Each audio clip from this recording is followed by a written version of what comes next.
Selamat datang di novel romantis. Novel kali ini berjudul Gairah Liar Ayah Mertua. Semoga berkenan dan bisa menghibur.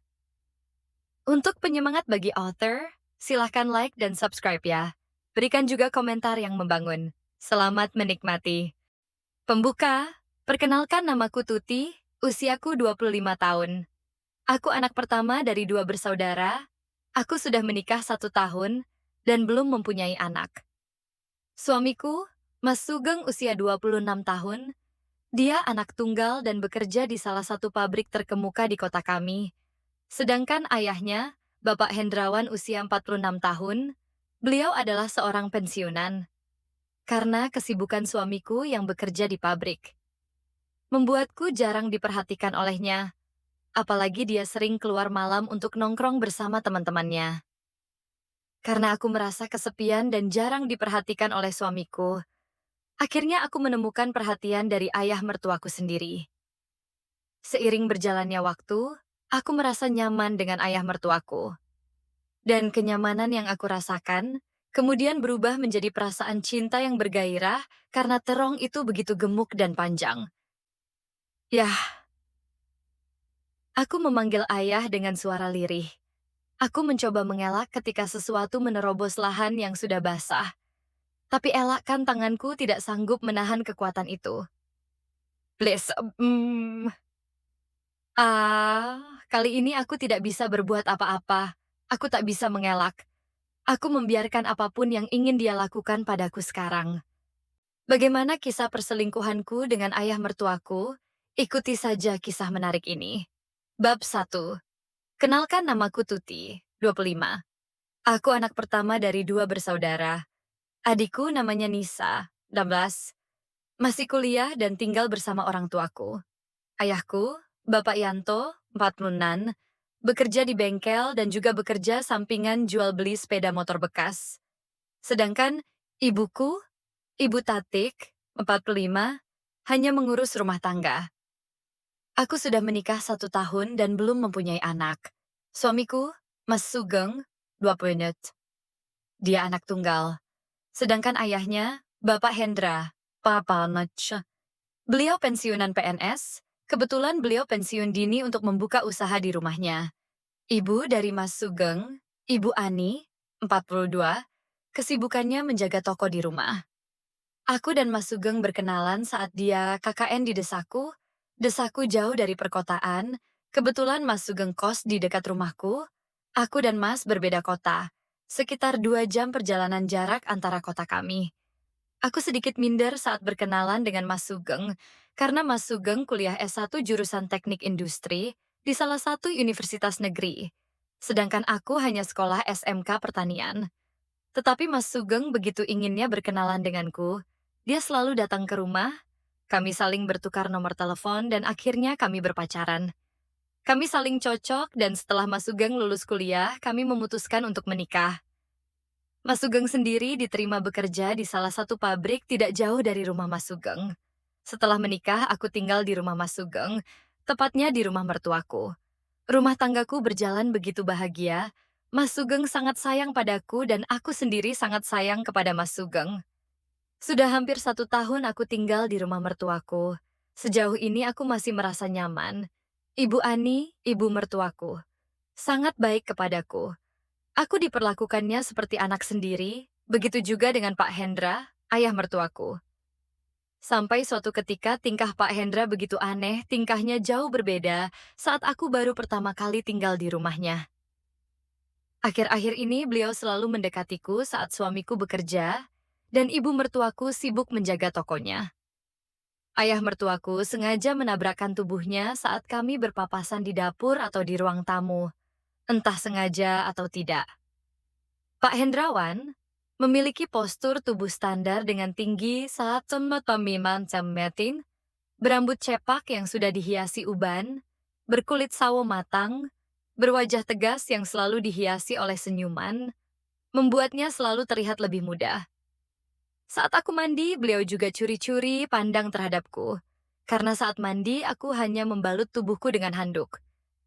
Mulai saat itu, aku selalu membawa pakaian ganti ke kamar mandi. untuk menjaga pandangan ayah mertuaku terhadapku. Hampir setiap hari Pak Hendra selalu menggodaku, entah apa yang diinginkan beliau. Aku jadi tidak enak jika suami dan ibu mertuaku tahu tentang sikap Pak Hendra kepadaku. Jadi, aku sedikit menjauh jika ada Pak Hendra. Sampai pada suatu malam sekitar pukul 2, Pak Tiwib. Saat aku tiduran di kamar, Mas Sugeng menghampiriku. Dik, aku ke kafe dulu ya. Mau main game sama teman-teman. Kata suamiku sambil memasang jaket dan helmnya. Iya mas, jangan malam-malam pulangnya, ucapku sambil mengantarnya ke depan pintu gerbang. Setelah suamiku berangkat, aku masuk ke dalam kamar dan bersiap untuk tidur. Saat aku tidur, tiba-tiba aku merasakan pahaku seperti ada yang menggerayangi. Aku segera terbangun dan membuka mataku lebar-lebar. Hampir saja aku menjerit sekuat tenaga begitu melihat orang yang sedang menggeluti tubuhku. Ternyata dia adalah ayah mertuaku sendiri.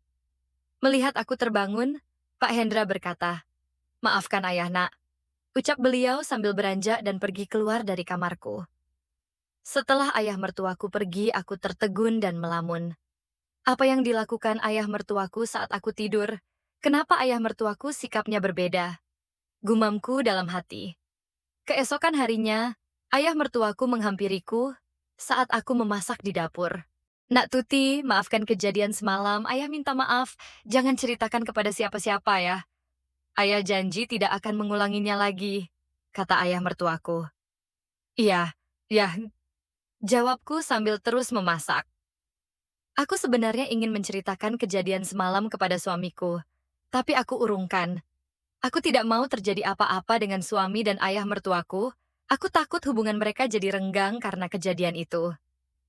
Hampir 3 bulan Pak Hendra sudah tidak menggangguku lagi. Sikapnya sudah biasa, sama seperti saat aku baru tinggal di rumahnya. Mungkin beliau takut aku menceritakannya kepada suami atau kepada ibu mertuaku. Sampai pada suatu ketika, sekitar pukul 2 pas WIB. Tepatnya malam minggu, suamiku berpamitan untuk pergi. Karena setiap malam minggu, suamiku memang rutin nongkrong sambil ngopi bersama teman-temannya, biasanya sampai pagi baru pulang.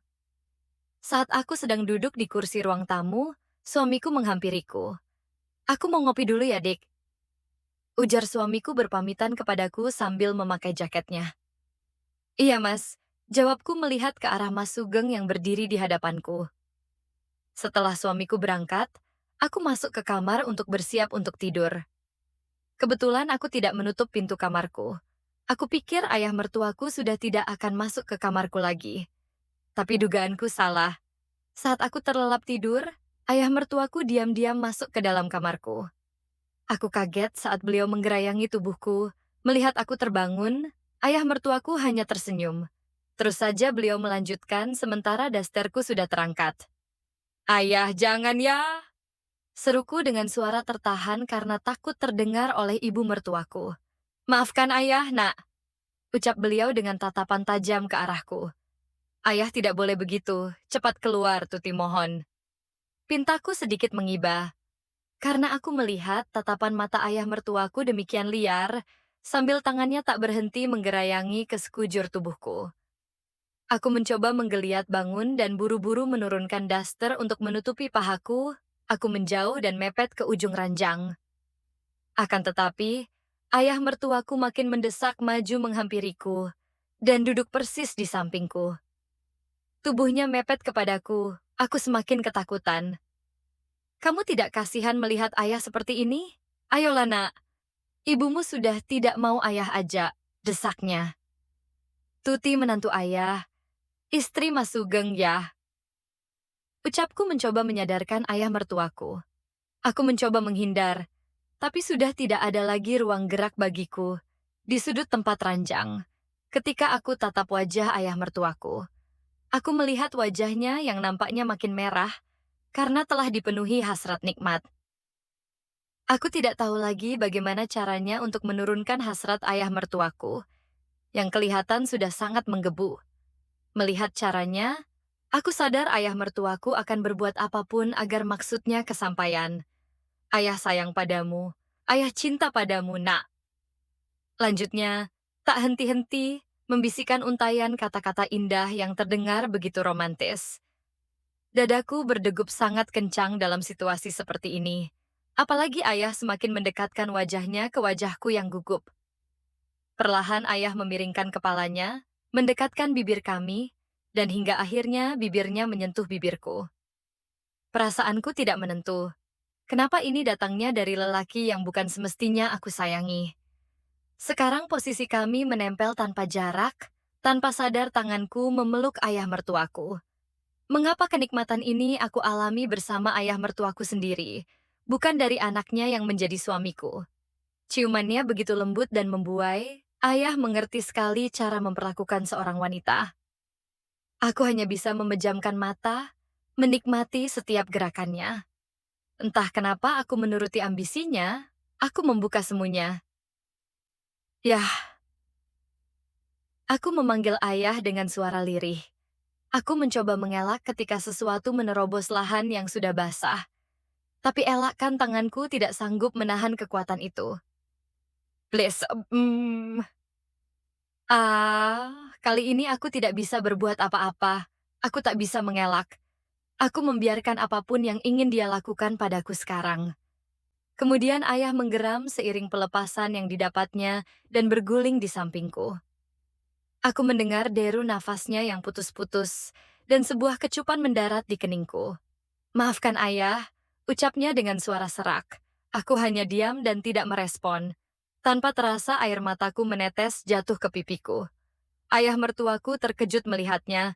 Beliau tampak begitu khawatir melihatku menangis. Kenapa nangis? Bisik ayah mertuaku sembari memegang pipiku dengan lembut. Maafkan ayah, nak. Lanjutnya seraya memeluk dan mengelus rambutku dengan penuh kasih sayang. Sudah jangan dibahas lagi ya.